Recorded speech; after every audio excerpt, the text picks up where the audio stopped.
What's up, everybody? Maran here for another weekly update. There's lots of exciting news to go over here this week, and also some not so great news, like the first news story here, potentially. But before I get into all the news, I first want to mention that I will be doing my normal weekly live stream. This week, though, it'll be on Saturday, since Sunday is Father's Day here in America. So it'll be 12:30 p.m. Eastern Time here on Saturday to join in on the live stream if you can. And it'll be great. You know, we always just talk cars, answer your questions, and have a good time. So join if you can.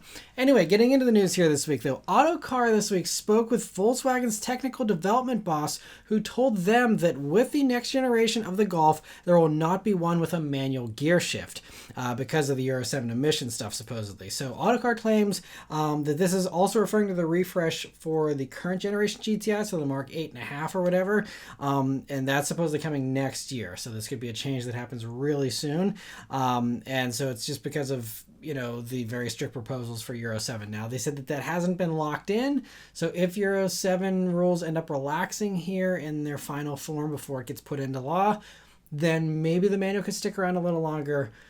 But either way, the manual is living on borrowed time here with the GTI in general, just because we do know that the Golf is going to be an electric vehicle for the truly next generation version here coming. And it doesn't seem like a gas-powered GTI is going to be lasting beyond this decade. Might not even make it to the end of the decade. We'll have to see. But anyway, so, the other thing to keep in mind, though, is even if this is what they do end up doing for Europe, there is still a chance we could get a manual GTI here in the States, because we have the manual Golf R here, which they don't get in Europe anymore. So if they can justify the business case for that, which I'm assuming they can, if they can justify it for the Golf R, then hopefully they can also keep the manual around for the GTI here, for many more years. But again, don't count on a manual GTI much longer because, again, the electric one will be coming eventually to replace it. But, yeah, so if you're on the fence about getting a GTI, I'd say better, get one while you can, because you never know when the manual might disappear from that lineup. So we'll see, but interesting to hear that. In another interesting executive interview here, Autocar is also reporting that a manual electric GR product is currently in the prototype phase at Toyota being tested. And chairman and master driver Akio Toyoda gave some interesting details about it. Well, I guess he was at the Le Mans race this past weekend, and Autocar was talking to him there. So he said about this electric GR, he said that first, it has to be at least as good to drive as their current GR cars, and that the starting point is not what powertrain the car has, but how fun it is to drive regardless of that powertrain. He said, I actually had the opportunity to test drive a BEV GR we are working on recently. I don't know if that car will make it onto the market yet, but the first priority of making these kinds of cars is that they need to be fun to drive, no matter what the powertrain is that they use. And he added that the biggest difference to other BEVs we are developing is that when you are in the GR BEV, you can actually hear the engine noises. And then he continued that there is also a manual transmission and also a clutch. If you put someone in the car and ask them to drive it and guess the powertrain, they probably wouldn't be able to tell you, which is a pretty incredible claim. But I mean, he knows what he's talking about. He is an amazing driver. He's one of the, coolest executives in the automotive industry in general. So I'm inclined to believe him when he says that, but that is quite the feat that they've managed to pull off, if that is truly the case. Very, very impressive. We'll see, again, if this even comes to market. Like he said, it might not actually even come to market at all, but apparently it's a pretty promising prototype at least. And so he also lastly added that it'll look like a BEV from the outside. So whether that means it's going to be a GR version of some other electric Toyota that's coming, or whether it's something that's completely unique, is still kind of up in the air, because it could be like a dedicated sports car. I mean, they showed off the GR Sports EV concept back at the end of 2021, and all the other vehicles that were shown at that big event seem to be pretty reliable indicators and previews of what those future models would be like. I mean, the Tacoma, they basically showed us the Tacoma in the end of 2021, just had a blanked out grille there for the potential electric version, which who knows if that's ever going to come. But I mean, we had basically the Toyota Tacoma design back at the end of 2021. So if it's truly going to be that accurate with all of these other models, then I mean, I'm guessing that we already are seeing what it is with that EV sports concept potentially. Again, we'll have to wait and see. But fingers crossed, whatever it is, it makes it to market because it sounds pretty exciting. And yeah, it'll be very interesting to see how that develops. One future product that Toyota did confirm will be coming back here this week is the Land Cruiser. Just last week, I was talking about the Land Cruiser rumors. And then this week, they confirmed Land Cruiser is in fact coming back. And so Toyota posted a teaser video this week saying, "Did you really think we'd be gone for long? The legend returns." And that's all the info they're sharing for now. So whether this is the beginning of a teaser campaign like we often see from Toyota and we have something coming, relatively soon, or if this is just them being like, hey, it's coming, and then we don't hear anything for another year, we'll have to wait and see. So anyway, right now, the rumors are suggesting that it'll probably be based on the GX this time instead of the LX from Lexus and be smaller. But then the problem with that is, then what do you do with the 4Runner, which is around the same kind of size? So, the other option, the wild card idea, is that the Land Cruiser could potentially be some type of like Wrangler competitor, or the 4Runner could turn into a Wrangler competitor and downsize or something. I have no clue. They might also just sell the 4Runner and the Land Cruiser side by side, even though they'll be pretty close in size and in what they offer. So I don't know what to expect here, but hopefully we aren't too far away from a reveal and we'll have our questions answered, or at least a few more teasers to fill in some of the blanks in the meantime. We'll have to wait and see, but interesting to hear that and great to hear the Land Cruiser's coming back. And some other Toyota truck news here as well. They revealed the signature color for the TRD Pros here for the 2024 model year, and it's called Terra. So right now it's just shown on the new Tacoma, but it's assumed that we'll also see it on all the other vehicles with the TRD Pro trim in their lineups, which would mean we get it on Sequoia, Tundra, 4Runner, and Tacoma. But with the 4Runner, again, being kind of possibly up in the air there, and maybe the Land Cruiser could come in, that might get a TRD Pro version as well, and maybe that could get this new color too, if it actually comes in this next year. I have no clue. A lot of unknowns there. Toyota didn't say exactly what vehicles would be used for this color, aside from it's just going to be a TRD Pro thing, and that's it, of course. So anyway, it looks great on the Tacoma there, and we'll have to see how that develops as well. And one other big announcement from Toyota here this week is that they talked about their future EV roadmap. And so in a global press conference here, they announced that they actually made a breakthrough as well with their solid-state battery technology. So first, they say the next generation lithium-ion batteries that they've been working on will be arriving in 2026, and they'll be providing longer ranges and faster charging. And one EV with this battery, they claim, will be doing in a very impressive 621 miles of range. 1,000 kilometers of range is what they're getting out of just a lithium-ion battery with this new setup. So that already on its own would be huge and make it, I believe, definitely the top EV. So whether they're using like some of the technology from like some of these startups that have been doing impressive mileages with their prototypes and stuff, or whether this is something completely unique to Toyota, I don't know. But very interesting to hear that. The bigger news though was that beyond that, which is already pretty big news to have an EV coming with over 600 miles of range, but beyond that, the bigger news for them was that they managed to do a technological breakthrough with their solid-state batteries, and specifically the durability of their solid-state batteries, so that now it seems like they've gotten to a place with the durability of them where they're happy enough that now they're pursuing production of these batteries and mass production of them. They're hoping to have them on sale by 2027 or 2028. So honestly, not that far off, 4 or 5 years away. So they claim these new batteries will offer nearly 750 miles of range. Again, we will see if this all comes to fruition, but if this is really going to happen in just the next, 5 years or less, I mean, I've been saying for a while now how batteries are going to evolve really fast, but this is an enormous leap of exponential growth in range for something, just in the past few years. So if we have Toyota EVs, coming in 2027 or 2028 with this much range, I mean, they're saying right now, they haven't said this, but it's assumed right now it's going to be more expensive. So maybe it'll debut on Lexus stuff instead. Maybe it'll be debuting on like a Halo model or something like that, and hopefully trickle down, eventually. We'll see how much of a price premium. They didn't talk about pricing or how these batteries would be positioned in their lineup. But still, I mean, any electric thing with 750 miles of range is wild. So very impressive to see these evolutions in battery technology just in a very short amount of time here. And they also say, by the way, these solid-state batteries will be able to recharge in just 10 minutes. So 750 miles, and then you get it in 10 minutes. Which, I mean, when you consider filling up a gas tank, maybe takes 5 minutes or maybe a little bit less, and most gas tanks will give you maybe a max of 500 miles of range max on most gas tanks. You're basically at parity with gas refill times with these solid states, because I mean you can go for 5 minutes instead of 10 and get 350 miles or something, even just with that little sprint there. So I mean, again, also it's going to be dependent on the chargers to actually be able to provide that kind of electricity to these things. There's a lot of other things that need to also fall in line for this to all play out and live in this perfect world where everything recharges super fast. But just very, very impressive of this development there. And so we'll see how it all plays out. The last big thing that they announced during this whole EV roadmap thing here is that they're developing a dedicated EV platform that will be built on a new assembly line that gets rid of the conveyor belt system and has the cars actually driving themselves down the line in some way, in some fashion. And so that's pretty wild considering everything has used an assembly line since the Model T. So it's going to be pretty wild to, if they can actually pull that part off as well. They also say they're planning to use giga castings like Tesla. And there was the rumored reports just a month or two ago talking about how supposedly the executives at Toyota were blown away when they were able to check out a new Tesla Model Y, and they wanted to kind of essentially reverse engineer some components of that and figure out how they can get to the same production efficiency that Tesla's at.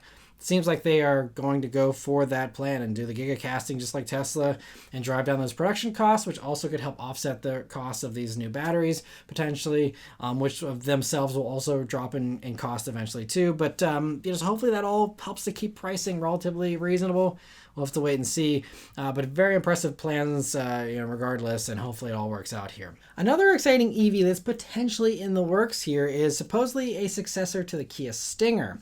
So according to Korean website ET News, Kia is working on a brand new electric vehicle architecture, and even though there's one of the fastest ones out there, the EGMP platform is still, aside from like the Porsche platform, is basically one of the best ones from a recharge standpoint at least. And so anyway, but again, Hyundai and Kia, they're always shooting for the stars, and so I mean apparently that's not good enough, and they're already working on a new architecture.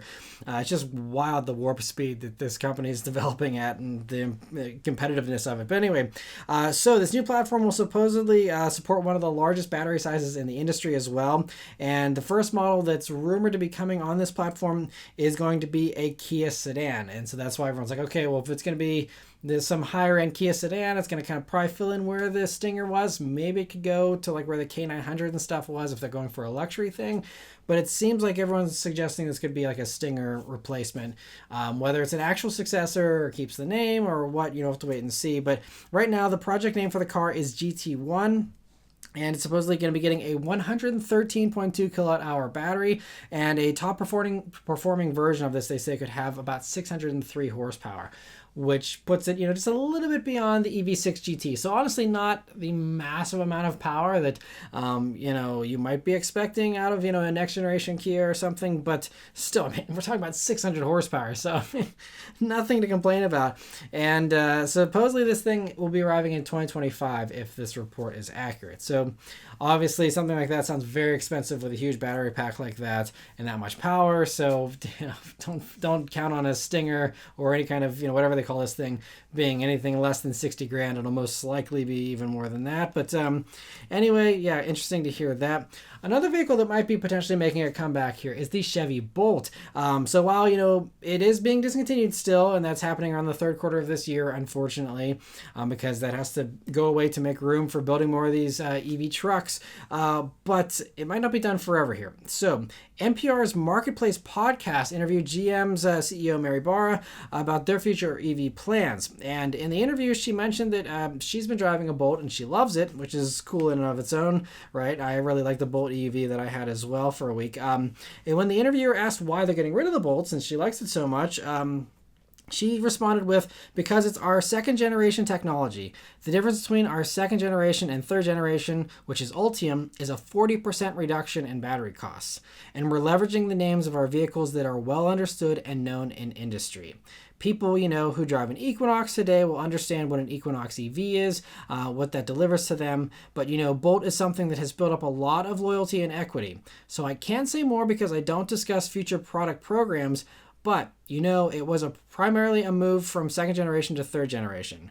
But that's an important vehicle in our portfolio. And so saying it's an important vehicle in the portfolio means that, it's something that they aren't going to just say, see you later and never return with. So, it kind of makes sense now looking back on it. They were talking about how they were going to have something below the Equinox EV with the under $30,000 price point. And at the time we had the Bolt, which is the thing that's currently under $30,000 in the electric realm for Chevy. But if the Bolt's going away, but they still want to do some type of sub $30,000 EV to slot beneath the Equinox, you just bring the Bolt back, and the Bolt already is in that segment. Those buyers in that price range are already used to that name. They like that name. There's, a nice following for the Bolt already. Just keep up with the name. I think it's obviously a great electric car name. And so seems like, reading between the lines here, that's most likely what's happening. We'll have to wait and see. But anyway, interesting to hear that. One GM vehicle that is going to be partially revealed here for now is the 2024 Buick Envision refresh we just saw this week. So we only get 2 pictures here until the full reveal later this year, but we now clearly see the front and the sides with a pretty predictable transplant of the nose that we've seen on other Buicks this past year. That's all just they're copy and pasting it essentially, which I wish they'd be a little more unique with it, but it looks nice and it'll be a nice improvement for the Envision here. And one bigger surprise though is that they also revealed that it'll be the first Buick to offer Super Cruise, which will make it a top choice for anyone who's a frequent highway driver. And the image also there shows off a brief look at the interior as well. You can just see the gauge cluster. That's about it. But anyway, we'll have to wait for more of that, but great to hear it's going to get the Super Cruise. The Nissan Sentra also gets a refresh here for the 2024 model year. And so all trims get revised front ends with new headlights and grills. There's this SR version, which now is a little sportier and gets changes similar to the new Ultima SR with the darker accents and orange stitching and badges and all that. There's also new wheels and a new rear bumper. Unfortunately, though, on the inside, it doesn't appear to get the bigger 10-inch touchscreen that the international version of the Sentra got with its refresh earlier this year. I'm not sure why they decided not to go with a bigger screen here, unless they just wanted to not have a top trim with the big screen for whatever reason. But anyway, one big change here though for the Sentra for this refresh is a mechanical change. So it gets a new CVT transmission that Nissan says provides a smoother shifting pattern and also enables the car's new start-stop function, which they say helps fuel economy, but they haven't provided any kind of updated fuel economy numbers yet for this. So we'll see how much it benefits the Sentra, but it does now have start-stop, and they'll be arriving at dealers this summer, but there's no pricing for those yet either. And hot on the heels of Porsche's hypercar debut last week here, which I talked about last week, and watch that if you missed it, but Mercedes this week has revealed their own vision of what they could potentially do for a new electric hypercar down the road. So it's called the Vision 111, and it's inspired by the C111 that Mercedes did 50 years ago. And so they had some vague info to share about the powertrain, saying it'll feature a new battery design and chemistry, and that it'll use an exceptionally powerful and advanced axial flux electric motor or motors. We'll see if it's singular or plural motors there, but the fact that they're talking about the mechanical stuff at all though makes me think this is maybe has a little more potential than just the usual design study thing, and this is going to actually potentially lead to a production model. We'll have to see. But inside it pays homage to the 70s with the seats and the design, but is also high-tech there with the driver needing a pair of augmented reality glasses to use some parts of the interior. So obviously that's a little more far-fetched. We'll see if any of that stuff ever comes to production, at least in this decade. And also we'll have to see how much of that exterior design remains as far as can you actually see out of that thing decently well? With that front end, I don't know. It might be kind of tough. So, we'll see, how much of this actually is, transfers over to some type of hypercar if they do something like this at all. But a fun, daring and bold design concept, and just cool to see them, spending the money to do stuff like this. So I think it's, an interesting thing to look at, and let me know what you think about that design in the comments below. Another new vehicle that was partially revealed here this week was the Fiat 600, the successor to the Fiat 500X. So right now it's only been revealed for Europe in a YouTube video, so we don't have too many mechanical details here, or any at all just yet. And while it'll go on sale in Europe later this year, so coming pretty soon, we'll see again if Fiat decides to send this one to the US or not, but it would make more sense for us to get this than the 500e, which they already announced last fall. We're getting the 500e in the States, so if they're sending that here, then I would assume that maybe we'll get the 600 here as well. Considering it's a crossover, it seems to be a little bigger, so I think it, yeah, you know, be a better candidate for the US here. So we'll see, but no announcements or anything about that just yet. But as of right now, it's fully electric here, at least for Europe, and will likely be using the same platform, battery, and powertrain as the Jeep Avenger, which we do not get here either. And so that would mean a 51 kilowatt hour battery, usable battery pack for about 249 miles of range on the easier WLTP test cycle. Here it'd be closer to probably 200 miles, but still would be decent for something this small. And then they also say that it would use a single motor with 154 horsepower and 192 pound-feet of torque. According to Autocar, that's just, you know, their speculation based on that Avenger. And it would probably have a 9-second 0 to 62 mile per hour time. And Autocar also expects there to be a gas version of this as well, at least for markets where electric adoption isn't super huge yet. You know, they could also offer that here. So we'll have to see, but I think it looks nice. I like how they integrate some of the 500e components into the styling. And I think, you know, it would be definitely Fiat dealers would probably love to finally have something fresh in the lineup aside from the 500e that's coming, you know. And so hopefully they do send this here to the States just to toss a bone to those poor Fiat dealers. And then lastly, there's a couple of smaller updates here to cover very briefly. So first off, Land Rover has revealed a refresh for the Discovery Sport for the 2024 model year. So outside it gets some components here that are now painted in either black or body color. And then there's new wheels. So really not much has changed. The bigger changes though are on the inside where it gets digital gauges now and the 11.4 inch curved touchscreen that's been rolling out other Land Rover products. And there's also some new materials available for the seats, including a recycled like polyester kind of thing. And anyway, it should be arriving soon and starts at $50,075. And lastly, there's a couple of little changes for Volvo here, according to Car and Driver. I guess this wasn't officially announced yet, but Car and Driver is reporting these changes as fact, essentially. So first, they're reporting that Volvo's getting rid of the front-wheel drive SUVs in their gas-powered portfolio. So right now, all that's left is the XC40 and the XC60 in their gas versions. Those are losing that front-wheel drive option, going to all-wheel drive only, which will most likely drive those prices up, but they didn't announce any kind of pricing for these just yet.